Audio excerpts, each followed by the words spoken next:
वो जंग शुरू हो चुकी है जिसका इंतजार पूरी दुनिया को है।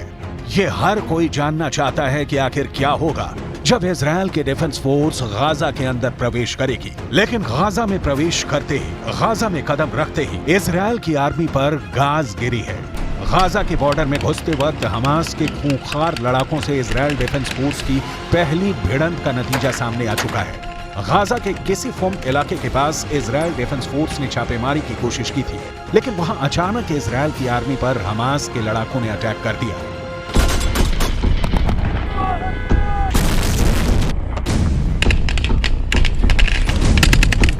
हमास के लड़ाकों ने इजराइल के मरकावा टैंक पर एंटी टैंक मिसाइल लॉन्च कर दी, जिसमें एक इजरायली सैनिक मारा गया है और कई घायल हुए हैं। गाजा को हमास ने एक ऐसा किला बना दिया है जिसको जीतने के लिए इजराइल को भारी कुर्बानी देनी पड़ सकती है, और ये बात पहली खतरनाक खूनी झड़प से समझ में आ रही है। अभी 2 दिन पहले ही इजराइल आर्मी के chief of staff Herzi Halevi ने अपने कमांडर्स को संबोधित करते हुए कहा था कि गाजा पर इजराइल के द्वारा की जा रही एयर स्ट्राइक से ये ना समझा जाए कि हमास कमजोर हो गया है। जब इजराइल की सेना गाजा के अंदर घुसेगी तो ये मानकर चलेगी कि हमास को एयर स्ट्राइक में 0 नुकसान हुआ है, तभी आप पूरी ताकत लगाकर हमास से लड़ पाएंगे।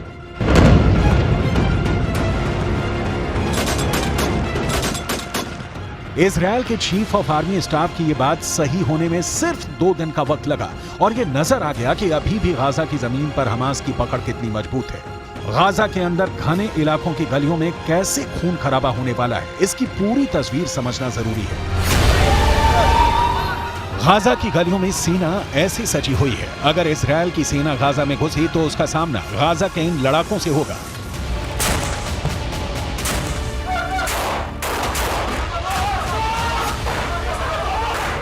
इजराइल का दावा है कि उसकी सेना जमीन के रास्ते गाजा में दाखिल होने को तैयार है।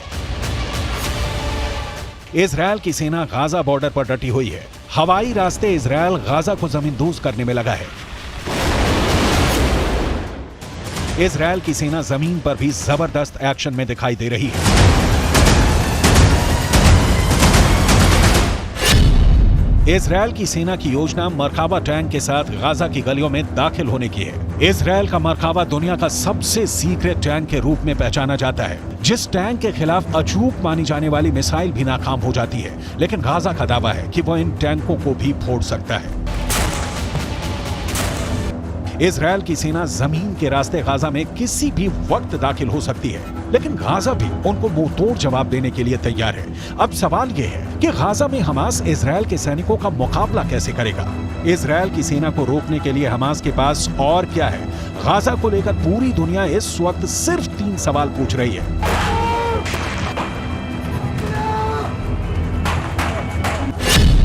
पहला सवाल, इजराइल की सेना अगर गाजा में घुसेगी तो हमास खुद को कैसे बचाएगा।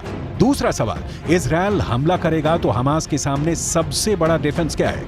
तीसरा सवाल, इजराइल की सेना अगर गाजा में दाखिल होने में कामयाब हो गई तो हमास इजराइल को कैसे हरा सकता है या फिर उसे बुरी तरह जख्मी कर सकता है।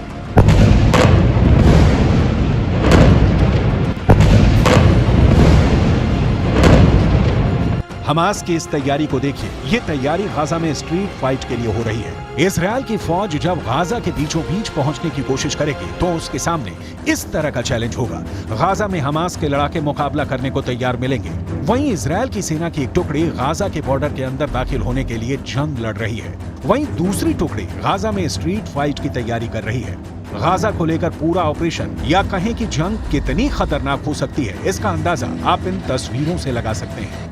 इस वक्त गाजा पर इजराइल की सेना बड़े पैमाने पर बमबारी कर रही है। बावजूद इसके गाजा इजराइल से लोहा लेने के फुल मूड में है। और गाजा के किले को तोड़ने के लिए अब इजराइल की खुफिया एजेंसी शिन बेत ने भी एक प्लान तैयार किया है। 7 अक्टूबर को इजराइल के दक्षिणी हिस्से में जब हमास के आतंकी घुस गए और सैकड़ों लोगों का कत्ल किया तो पूरी दुनिया में मोसाद की आलोचना हो रही थी, लेकिन असल जिम्मेदारी मोसाद से ज्यादा शिन बेत की थी, जो इजराइल की एक और खुफिया एजेंसी है। इजराइल में 2 प्रमुख खुफिया एजेंसियां हैं। पहली मोसाद, जो विदेशों के अंदर खुफिया सूचनाएं इकट्ठा करती है, और दूसरी शिन बेत जो कि इजरायल की मिलिट्री इंटेलिजेंस का काम करती है।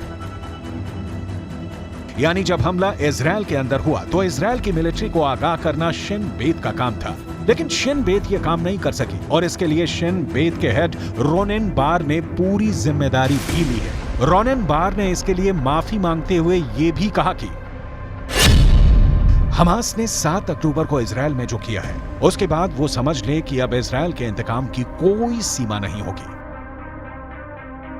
शिन बेत के हेड रोनेन बार ने एक नई यूनिट बनाई है जिसका नाम है निल। ये यूनिट विशेष रूप से हमास की आर्मी अल कस्साम की नुकबा कमांडो यूनिट को खत्म करने के लिए बनाई गई है। निली हिब्रू भाषा का शब्द है जिसका अर्थ होता है ये झूठ है कि इजरायल का कभी अंत होगा। शिन बेत की निली यूनिट को यह जिम्मा सौंपा गया है कि वो 7 अक्टूबर को इजरायल पर हमला करने वाले नुकबा के सभी आतंकी कमांडो को जान से मारकर बदला लेगी। 7 अक्टूबर को हमास की आर्मी की जिस यूनिट ने आतंकी हमला किया था उसका नाम नुकबा है।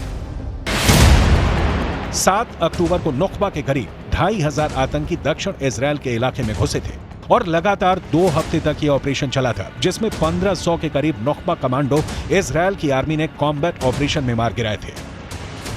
टाइम्स ऑफ इजरायल ने खबर छापी कि नुकबा का एक आतंकी कमांडो पिछले 16 दिनों से दक्षिणी इजरायल यानी जिस हिस्से में हम लोग हैं वहां छिपा हुआ है, और जब भी इस आतंकी कमांडो ने गाजा पट्टी में घुसने की कोशिश की तब इजरायल डिफेंस फोर्स ने इसे पकड़ लिया। हमास की आर्मी अल कस्साम के नुकबा पर इजरायलियों का सबसे ज्यादा गुस्सा फूट रहा है। इजरायल के अखबार टाइम्स ऑफ इजरायल ने यह खबर छापी है कि इजरायल की एयरफोर्स ने नुकबा के 2 कमांडो रविवार को एयर स्ट्राइक में मार डाले। इसी नुकबा की करतूतों की वजह से आज पूरा गाजा जल रहा है। अगर हमास के इस खतरनाक यूनिट ने दरिंदगी नहीं दिखाई होती तो आज इजरायल और गाजा के बीच यह खतरनाक जंग नहीं चल रही होती।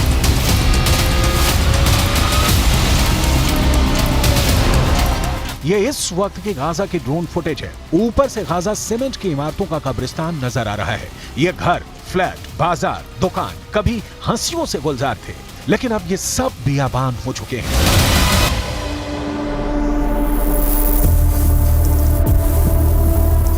फिलिस्तीन के अखबारों की रिपोर्ट्स के मुताबिक अब तक इजरायल की एयरफोर्स 6000 इमारतों को जमींदोज कर चुकी है और इस तबाही में 14000 से ज्यादा फ्लैट्स तबाह हो चुके हैं। इजरायल की एयरफोर्स अब तक गाजा के 60 सरकारी भवनों को भी तबाह कर चुकी है। इजरायल की एयरफोर्स इसलिए भी इन ऊंचे टावर्स को निशाना बना रही है क्योंकि वो ये नहीं चाहती कि बाद में इन ऊंचे टावर्स का इस्तेमाल स्नाइपर्स कर सके।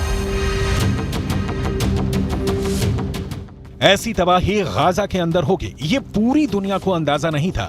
इजरायल के इंतकाम की कोई सीमा नहीं और गाजा के लोगों के दुख की भी इस वक्त कोई सीमा नहीं है। ये एक फिलिस्तीनी महिला है जिसने इस तबाही में अपना परिवार खो दिया है।